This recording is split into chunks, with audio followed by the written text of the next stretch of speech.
귀한 시간 하나님의 은혜가 가득하시길 축복합니다. 사람들은 대부분 어떤 일을 할 때 그 일을 통해 얻게 될 이익을 생각하게 됩니다. 저 옷을 입으면 날씬하게 보이고 예뻐 보일 거야 라는 기대를 가지고 옷을 구입합니다. 내가 저 일을 하면 얼마만큼의 보수가 주어지고 또 얼마만큼의 만족과 보람이 있을 거다라는 계산을 하고 그 일을 시작합니다. 내가 저 음식을 먹으면 참 맛있을 거야. 또 내 몸에 건강할 거야. 라는 기대를 가지고 음식을 먹습니다. 교회에 나올 때도 마찬가지입니다. 예수님을 믿으면 건강하게 될 거다라는 기대를 가지고 교회에 나옵니다. 병원에서 고칠 수 없는 질병이지만 하나님께서 은혜 주시면 치유될 수 있다라는 믿음을 가지고 기도를 합니다. 예수님을 믿으면 마음이 평안해지고 불안하고 두려움이 사라질 것을 기대합니다. 예수님을 믿으면 죄를 덜 지을 것 같고 내가 좀 더 착한 사람이 될 것 같은 기대를 가지고 신앙생활을 합니다. 실제로 예수님을 믿고 질병이 치유되신 분들이 많이 계십니다. 병원에서 도저히 고칠 수 없고 더 이상 약이 없다고 선언한 사람인데도 불구하고 하나님께 매달려 기도할 때 불치병을 치유받은 사람이 있습니다. 또한 아기를 갖지 못해 전전긍긍하였는데 기도하면서 출산의 기쁨을 얻게 된 이들도 있습니다. 원하는 대학에 들어가기도 하고 경제적인 어려움 속에서 힘들게 보내다가 물질적인 복을 누리기도 합니다. 이렇게 자기가 원하는 것을 이루게 되면 마음의 만족과 기쁨이 찾아옵니다. 한마디로 행복하지요. 교회 오는 시간이 기다려지고 예배드리는 시간이 즐겁습니다. 기도하는 시간 또한 기대가 됩니다. 그런데 예수님을 믿는 모든 사람이 세상의 관점에서 볼 때 잘 풀리는 것처럼 잘 되어졌으면 좋겠는데 실제로는 그렇지 못한 경우가 많이 있습니다. 지난 시간 살펴본 것처럼 아나니아와 삽비라 부부는 밭을 팔아서 헌금을 했지만 축복은 고사하고 같은 날 죽게 되었습니다. 함께 신앙생활하던 사도들과 예루살렘 교회 성도들에게는 충격적인 사건이었을 것입니다. 자칫 부흥하던 초대교회에 위기가 찾아왔습니다. 그런데 이 사건을 통해 교회는 더 거룩해지고 성장하게 됩니다.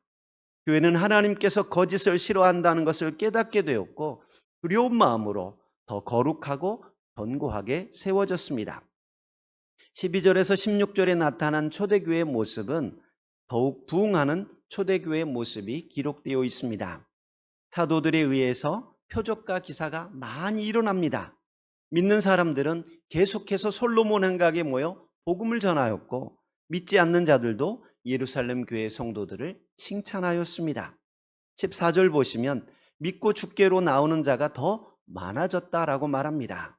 정확한 숫자는 나오지 않지만 믿는 자가 많아졌다라고 표현하지 않고 믿고 주께로 나오는 자가 더 많아졌다라는 표현을 통해 단순히 교인의 수가 증가한 것만이 아니라 그 믿음의 대상을 분명히 주님께 두고 있음을 표현하고 있습니다.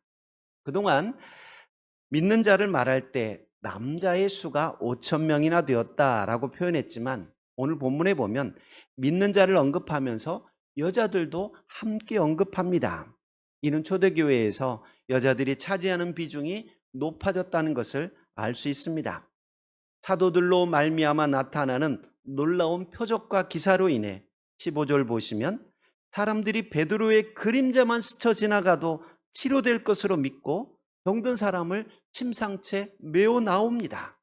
실제로 16절에 보면 병든 자들이 모두 나음을 얻었다라고 기록하고 있습니다. 사도들로 인한 성령의 역사는 예루살렘뿐 아니라 인근 지역에까지 퍼져나가게 되었습니다. 아나니아와 삽비라 부부의 충격적인 사건 속에서도 초대교회는 공동체의 순수성을 되찾게 되었고 더욱 견고하게 세워지고 예루살렘뿐만 아니라 주변까지 복음이 확산하게 되었습니다. 즐겁고 기쁜 일입니다. 16절까지만 보면 모든 문제가 다 해결되고 이제 좋은 일만 있을 것 같습니다. 하지만 17절 이하의 말씀은 또 다른 위기 상황이 소개되고 있습니다. 표적과 기사로 놀라운 부흥을 맛보았지만 대제사장들과 사두개인들의 시기로 사도들이 옥에 갇히게 되었습니다. 분명 사도들로 말미암아 표적이 일어나고 기사가 일어나고 병자가 나았습니다. 귀신에게 괴로움받는 사람들이 나음을 얻었습니다. 예루살렘뿐 아니라 예루살렘 인근의 사람들까지 좋은 소문이 퍼져나가고 있었습니다. 그런데 사도들이 옥에 갇히는 좋지 않은 일이 생긴 것입니다. 19절에는 옥에 갇혔지만 놀라운 기적이 소개됩니다. 분명 옥에 가두어 두었는데 주의 사자가 밤에 옥문을 열고 끌어내었습니다. 23절 보시면 옥이 든든하게 잠겨 있고 지키는 사람이 문 앞에 그대로 서 있습니다. 그런데 어찌된 일인지 알 수 없는 기적이 일어난 겁니다. 간수들이 눈을 뻔히 뜨고 있고 지키고 있는데 옥문이 그대로 잠겨 있는데 사도들이 옥에서 보이지 않습니다. 하나님께서 놀라운 기적을 베풀어 주신 것입니다. 여기까지만 보면 또 우리는 즐거운 마음으로 성경을 읽을 수 있습니다. 야, 하나님이 과연 능력이 하나님이시구나. 옥에 갇히게 되었지만 기적적으로 꺼내주셨어 라고 성경을 봅니다. 그런데 이해되지 않는 일이 벌어집니다. 옥에 갇힌 사도들을 주의 사다가 꺼내어 주었습니다. 기적적으로 꺼내주셨으면 안전한 곳으로 피하게 해주신다든지 다시 옥에 갇히지 않도록 해주셔야 맞습니다.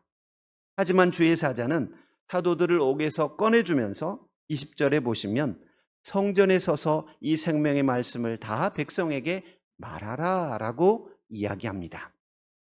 성전에서 부활하신 주님을 증거하다 옥에 갇히게 되었는데 어렵게 꺼내주시면서 하시는 말씀은 또다시 성전에서 주의 말씀을 전하라는 것입니다. 이해되지 않지만 더 놀라운 것은 제자들이 그대로 순종했다는 것입니다. 기적적인 은혜로 감옥에서 나오게 되었지만 예수님을 증거하였다가는 또다시 잡혀갈 것이 뻔합니다. 그래도 제자들은 다시 잡힐 것을 두려워하지 않고 말씀대로 순종합니다. 21절 보시면 새벽부터 성전에 들어가서 가르칩니다. 마지못해 순종한 것이 아니라 눈을 뜨자마자 사람들이 모이기 시작하는 첫 시간부터 성전에 나가 복음을 전했던 것입니다. 결국 공회 앞에 끌려가게 되고 신문을 받습니다. 28절 보시면 대제사장이 말합니다. 이르되 우리가 이 이름으로 사람을 가르치지 말라고 엄금하였으되 너희가 너희 가르침을 예루살렘에 가득하게 하니 이 사람의 피를 우리에게로 돌리고자 함이로다. 이때 베드로는 29절에서 이미 사도행전 4장 19절에서 했던 이야기를 반복합니다. 29절 말씀 우리 같이 한번 볼까요? 29절입니다. 베드로와 사도들이 대답하여 이르되 사람보다 하나님께 순종하는 것이 마땅하니라. 당신들이 그리스도의 이름으로 가르치지 말라고 말하였지만 하나님께서 우리에게 복음을 전하라고 하셨다. 우리는 사람들의 이야기를 듣는 것보다 하나님 말씀 듣는 것이 옳다고 여겨져서 하나님 뜻대로 복음을 전한 것이다 라고 이야기합니다. 참 담대하게 이야기하는 모습을 볼 수 있습니다. 그리고 30절에서 32절에 보니까 그들은 짧은 시간 복음의 핵심을 증거합니다. 너희가 나무에 달아 죽인 예수를 우리 조상의 하나님이 살리시고 이스라엘에게 회개함과 죄사함을 주시려고 그를 오른손으로 높이사 임금과 구주로 삼으셨느니라. 우리는 이 일의 증인이요 하나님이 자기에게 순종하는 사람들에게 주신 성령도 그러하니라 하더라. 베드로와 요한이 또한 사도들이 점차 담대해졌습니다. 지금 이들을 불러 신문하는 사람들은 대단한 사람들입니다. 로마 총독인 빌라도조차 죄 없다고 했던 예수님을 하룻밤 사이에 역적으로 만들고 가장 극형인 십자가형으로 죽게 만들었던 권력의 실세들입니다. 그런데도 사도들은 사람보다 하나님께 순종하는 것이 낫다라고 말하며 담대히 복음을 증거합니다. 이야기를 들은 사내들인 공회원들은 사도들을 죽이려고 했습니다. 이때 백성에게 존경받는 바리새인 가말리엘이 중재에 나섭니다. 옛날에 드다라는 사람이 일어나서 그를 따르는 사람이 400명이나 되었지만 그가 죽고 흩어져 없어졌다. 이 사람들의 사상과 소행이 사람에게서 났으면 막 무너질 거다. 그러나 만일 하나님께로부터 났다면 그들을 무너뜨릴 수 없고 우리가 하나님을 대적하는 자가 될 거다라고 말합니다. 그래서 사람들은 그 말을 옳게 여기고 사도들을 채찍질하고 예수의 이름으로 말하는 것을 금하고 놓아줍니다. 천만다행이지요. 자칫 죽을 수도 있는 상황이었습니다. 그들이 예수님을 죽였기 때문에 그를 따르는 제자들 또한 죽이는 것은 쉬운 일이었을 겁니다. 다행히도 가말리엘의 중재로 풀려나게 됩니다. 그런데 더 놀라운 것은 41절 보시면 사도들이 그의 이름을 위하여 능욕받는 일에 합당한 자로 여기심을 기뻐하면서 공회 앞을 떠났다라고 말합니다. 그들은 날마다 성전에 있든지 집에 있든지 예수는 그리스도라고 가르치기와 전도하기를 그치지 않았다라고 말합니다. 저는 말씀을 묵상하면서 41절에 사도들은 그 이름을 위하여 능욕받는 일에 합당한 자로 여기심을 기뻐하면서 공회 앞을 떠났다라는 이 말씀이 크게 와닿았습니다. 분명 하나님께서 함께 하신다면 좋은 일이 생겨야 합니다. 하나님께서 함께 한다면 악한 자들에게 잡혀가지 않아야 합니다. 실제로 성경에는 하나님께서 도우시고 보호하시는 하나님의 사람들 이야기가 가득합니다. 우리가 잘 아는 다윗은 사울이 다윗을 잡으려고 군사를 보낼 때가 있었습니다. 그때마다 피할 길을 열어주셨습니다. 한 번은 다윗이 마온 항무지에 있다는 사실을 알게 된 사울이 군사들을 풀어 다윗이 있는 곳을 포위합니다. 이제 다윗이 잡히는 것은 시간 문제입니다. 그런데 하나님께서는 블레셋 사람들을 사용하셨습니다. 이제 막 다윗을 잡으려고 하는 그 순간 블레셋 사람들이 쳐들어왔다는 전령의 이야기를 듣게 됩니다. 어쩔 수 없이 다윗 잡기를 포기하고 블레셋을 치러 가야만 했습니다. 우리는 이런 기적적인 사건들을 잘 알고 있습니다. 열왕기하 6장에 보면 아람 왕이 엘리사를 잡으려고 말과 병거와 많은 군사를 보냅니다. 그리고 엘리사가 있는 성읍을 뺑 둘러 에워쌌습니다. 이제 꼼짝없이 엘리사는 잡힐 수밖에 없습니다. 그런데 하나님께서 기적적인 은혜를 베푸십니다. 이 병사들의 눈을 멀게 하신 겁니다. 그리고 그들을 인도하여 다른 곳으로 가버립니다. 사마리아 지역에 딱 도착해서 그들이 정신을 차리고 눈을 떠보니까 분명히 엘리사가 있는 성읍을 에워싸고 있었는데 자기들이 눈 떠보니까 전혀 엉뚱한 곳에 와 있는 것입니다. 하나님의 도우심이고 기적적인 은혜지요. 여러분, 이런 이야기는 성경에 수없이 많습니다. 사도행전 20장에 보면 아브라함이 자기 목숨을 부지하기 위해 아내를 누이라고 속입니다. 이때 그랄랑 아비멜렉이 아마 사라가 예뻤던 모양입니다. 사라를 자기 아내로 삼겠다고 궁으로 데려가 버렸습니다. 부인이 아니라고 했기 때문에 아무 상관이 없었던 거지요. 그런데 그날 밤에 하나님께서 꿈에 아비멜렉에게 현몽하여 남편이 있는 여자라는 것을 알려줍니다. 놀란 아비멜렉은 사라를 돌려보내고 사죄의 뜻으로 은 1000개를 주어 보냅니다. 이처럼 성경에 나오는 하나님의 사람들은 하나님의 보호와 돌보심을 받았습니다. 대적들에게 잡히지 않도록 해주셨고 수치를 당하지 않게 해주셨습니다. 하지만 오늘 본문에 나오는 사도들은 잡히지 않도록 도와주시지 않았습니다. 사도들은 분명 성령의 충만함을 받았고 성령의 역사로 놀라운 이적을 행하였고 병자들을 고치고 귀신을 쫓아내 주었습니다. 우리가 상상할 수 없는 놀라운 권능을 행하였습니다. 그러나 하나님께서는 그들에게 편안하고 안전한 삶을 주시지 않았습니다. 놀라운 표적과 기사를 보여주셨지만 종교 지도자들의 시기로 옥에 갇히게 되고 주의 사자로 옥에서 나오게 하는 기적을 체험하게 하셨지만 또 잡혀가도록 내버려 두셨습니다. 은혜스러운 일이 있었지만 좋은 일이 생겼지만 그것으로 끝나지 않고 또 다른 고난이 오고 어려움이 찾아오고 있는 것을 볼 수 있습니다. 우리가 예수님을 믿으면 건강하게 살면 좋겠지만 좋은 일 뒤에 어려움과 고난도 올 수 있다는 것을 기억해야 합니다. 가장 지혜로웠던 솔로몬이 깨달은 것이 있습니다. 그것은 하나님께서 형통한 날과 곤고한 날을 병행하여 주셨다라는 것입니다. 그런데 솔로몬은 그 날이 그 장래의 일을 헤아려 알지 못하게 하셨다라고 말씀합니다. 그래서 솔로몬은 형통한 날에는 기뻐하고 곤고한 날에는 되돌아보라고 권면합니다. 우리가 예수님을 믿고 행복하고 즐거운 일이 생길 수 있습니다. 질병이 치유되고 경제적인 문제가 해결되고 마음의 우울함이 사라질 수 있습니다. 그러나 또 한 가지 기억해야 할 것은 좋은 일 뒤에 고난도 찾아온다는 사실입니다. 예수님을 믿는 것 때문에 어려움을 당하고 예수님을 믿는 것 때문에 손해를 볼 수 있습니다. 형통하는 날과 곤고한 날이 병행하여 찾아온다는 것입니다. 하지만 하나님께서는 그때가 언제인지 사람들에게 비밀로 하셨습니다. 사람들은 점쟁이를 찾아가서 언제쯤 이 경제적인 위기가 풀릴 것인지, 언제 자녀들이 결혼하게 되고 취직할 것인지 궁금해서 묻습니다. 그러나 하나님께서 감추어 두신 것을 굳이 알려고 하지 마십시오.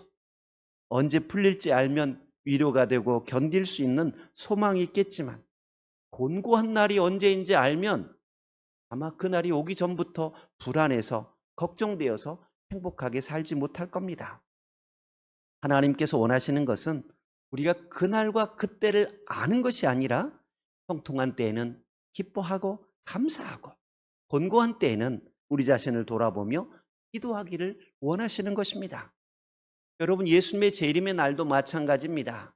이단은 언제 주님이 다시 오신다, 때와 시기에 관심을 가지고 있지만 하나님께서는 우리가 그때와 시기에 관심을 갖지 말고 그때가 가까이 옴을 보면서 어떻게 살 것인지 고민하라고 말씀하십니다.